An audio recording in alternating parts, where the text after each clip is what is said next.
In addition to that, you've got something that a lot of Dawa guys don't have. You've got courage. How many Dawa guys are willing to do a debate about Muhammad? Almost none of them. They all basically want to spend their time attacking the Trinity. They don't want to go anywhere near Muhammad, which is strange if you think about it. Because if they could show that Muhammad was a true prophet, that would show that Islam is true. It would be the ultimate dawah. But they're terrified of subjecting Muhammad to any sort of scrutiny. I wonder why.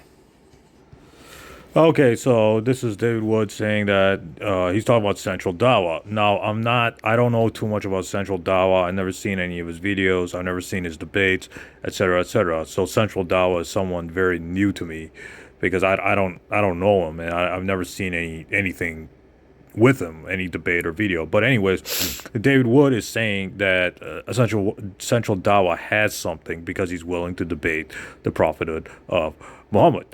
Now, I've already said this to David Wood that I'm willing to debate the evidence for Islam. I'm willing to do that debate. David Wood backs out. Why does he back out? Because I insulted his boyfriend, Apus. Like, literally, that's the whole reason why David Wood won't do that debate is because I insulted Apus.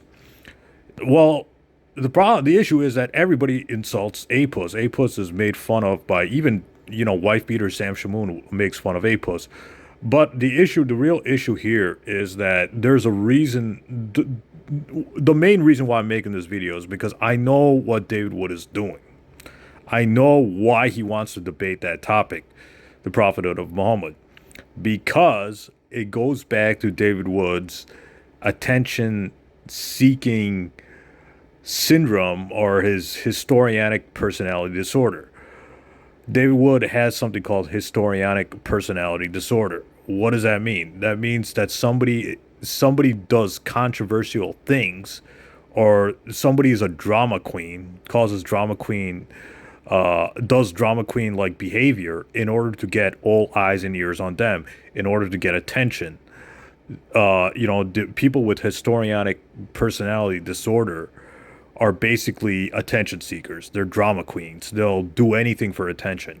And when they don't get attention, they get very uncomfortable. So this personality disorder fits David Wood, because I know why David Wood is so obsessed with doing that topic, is Muhammad a prophet, because he can spit out all kinds of criticisms against the Prophet Muhammad, and the Muslim debater does not have time to refute every single argument or claim on that topic. Like, whatever criticisms they would cite, it would be very difficult to, in a clock debate, in a time debate, it would be difficult to refute all those arguments. So it's very difficult refuting those arguments in a clock debate. That's why that topic is impossible to debate. Like, the Prophet of Muhammad is a huge topic. It would be like a 4 or 5 hour debate if you really want to get in depth to the issues. It'll be like a 5 hour debate. Nobody has time for that. Well, maybe David Wood does, because David Wood has nothing better to do. David Wood has no life other than just annoying people on YouTube. But like, Muslims don't have time for that. Like, we don't have time for that. Like, we have lives outside of YouTube. David Wood has no life outside. Him and Sam Shamoon have no life outside of YouTube. Same thing with James White. James White has no life outside of his, phony baloney church. But we Muslims have lives outside of apologetics. We have things to do. So if you really want to do that debate, it's going to be a huge 5 to 6 hour debate, because it's a very, very, very big topic. There are a lot of subtopics related to that one topic.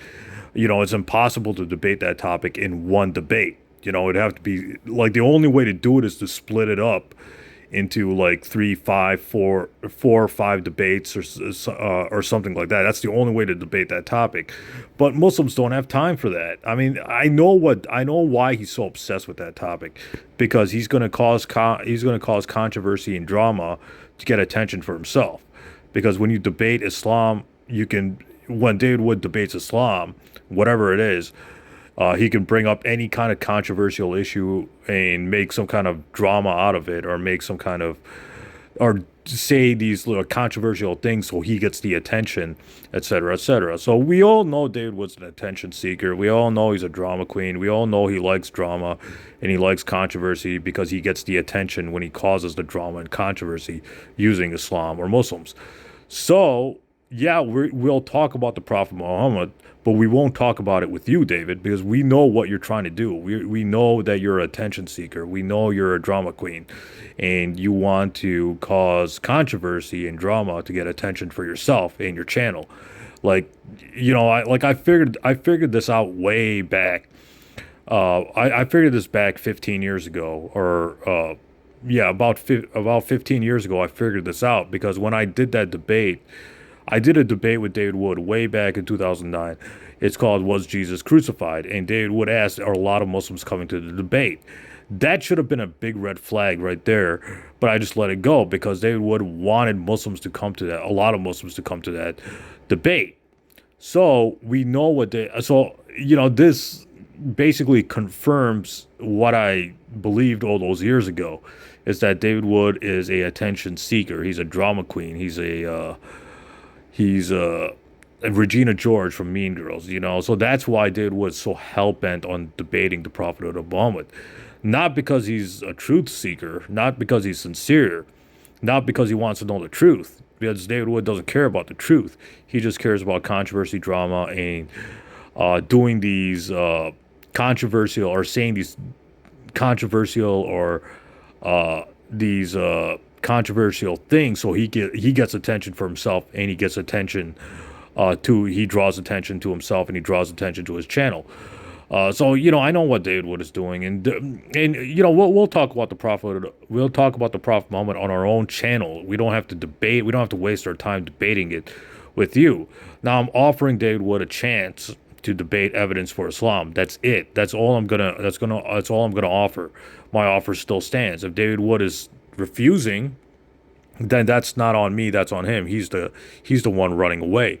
But I just want to make this video. Another reason why I want to make this video is because I want Muslim apologists to know that do not debate that topic with David Wood, because I know what he's trying to do.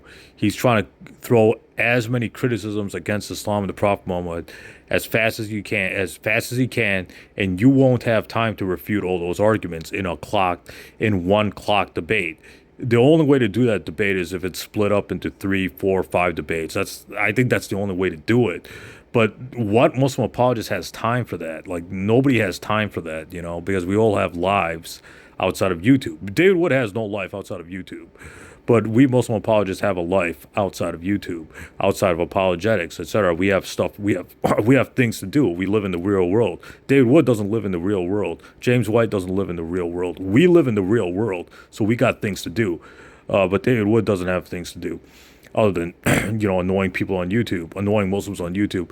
So this is why David Wood wants to do that topic. So I mean, I'm willing to debate evidence for Islam.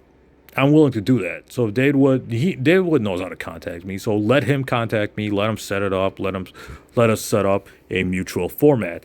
If we agree on a format, if we agree on a time, etc., and if we agree on, we can do it on David Wood's channel. It doesn't matter if we do it on a neutral channel or David Wood's channel. I don't care where we do it. Then I'm in for that debate. But if he's making excuse, if he's saying he's not going to debate me because I made fun of APUS, even though everybody makes fun of APUS, that is not a good excuse. So I don't know. I mean, I don't know what to tell David Wood. Like, the only way to deal with him is basically at this point just to ignore him, because we all know David Wood is running out of arguments. I've refuted his arguments over the years. Shabir Ali has refuted his arguments over the years. Sami Zaatari has refuted his argument over the years. Hell, even Nader Ockman has refuted David Wood. So, it's not worth our time to really get on a one-on-one debate with him when we can just refute his claims on our YouTube channels respectfully. So I don't know what to this is the huge red flag. This is the confirmation. What I've been saying about David Wood for years is that he is a attention whore. He is a attention seeker. He will do anything for attention. He will I don't know, throw his kids under the bus just to get attention for himself. His disabled kids under the or disabled kid under the bus, since he has only one now. He'll throw them under the bus to get attention for himself, or he'll cause these drama queen or controversial antics to draw attention to himself and draw attention to his channel. So this is what David Wood is trying to do. So if you're a Muslim apologist, don't fall for this debating the prophet of the moment, because that debate can't be done in one clock debate. It can only be done if it's split up into five or six parts, 5 or 6 separate debates. So beware of this tactic of David Wood, because he's not a truth seeker. He's an attention seeker. So there's a big difference between those two. So keep that in mind. Future Muslim apologists. Stay tuned. More videos coming up ahead.